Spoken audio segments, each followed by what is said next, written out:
Well, Vince Coglianese, editorial director at the Daily Caller, joins me now by Skype. Vince, good to see you. Welcome back. I want to start off by getting your reaction to what we're seeing today in Washington. Tell us what you're seeing right now, what you're thinking. I'm just thinking that the trust in our institutions is rock bottom. And you see violence today on the Capitol, but it's not the first act of violence that we've seen, especially over the course of the past year. We've seen too much violence in American cities across the country, and it doesn't seem to fix itself now to any political party. It all involves a lack of trust in institutions, whether it was the riots we saw over the summer where there was lack of trust in law enforcement, rightly or wrongly, and again now a lack of trust in our election system, and it's manifesting itself in some cases in violence. It's very deeply troubling, and it's a warning sign to the leaders, I think, of our country that they need to instill trust in all of the citizens of this country at every level. So if you are in a position of power, whether it be in the media or in politics or in business, you have a responsibility to your fellow American to convince them that you are acting with their interests at heart and actually care about this country. I hope this is a wake-up call for everyone. Vince, I want to turn now back to the Georgia elections. I know you follow these races very closely. What happened, and what do you think factored into Reverend Warnock's win there? Well, I think a couple things. One goes back to my prior point, which is diminished trust. You know, when we had a race that everyone knew, we've talked about this, that was so close going into Election Day, when it was actually a toss-up whether or not the Republican or the Democrat candidates would win in this race. You can't lose any support. You can't diminish your turnout at all because every vote counts. And unfortunately for Republicans, there was mistrust sown about whether or not the elections were even worth voting in. There was some skepticism about that by maybe a small fraction of Georgia voters, but enough to make it so that Democrats were positioned to win that race.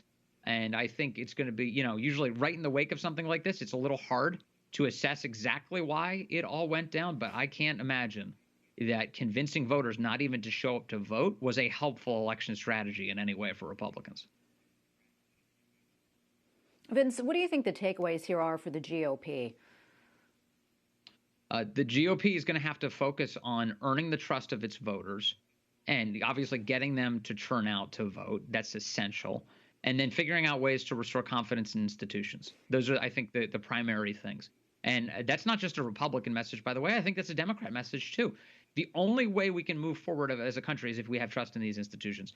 So Republicans here, they're going to have to figure out a way to prevent Democrats from using their pretty incredible power that they've now obtained from, locking that power in permanently. Democrats have an opportunity here, if they seize it, to try and create new states, a permanent Democrat majority in the United States Senate, especially if it's places like Puerto Rico and Washington, D.C., which would be expected to create Democrat senators for many years to come. Concerns about getting rid of the filibuster and destroying any minority opinion, that is any political minority opinion, from having an opportunity to be aired out in the United States Senate. And then, of course, the concerns about whether or not the Supreme Court gets packed with justices for political reasons rather than merit-based judicial ones. Those are all the things to be on guard for. Republicans have a tall task ahead of them trying to stop those things from occurring.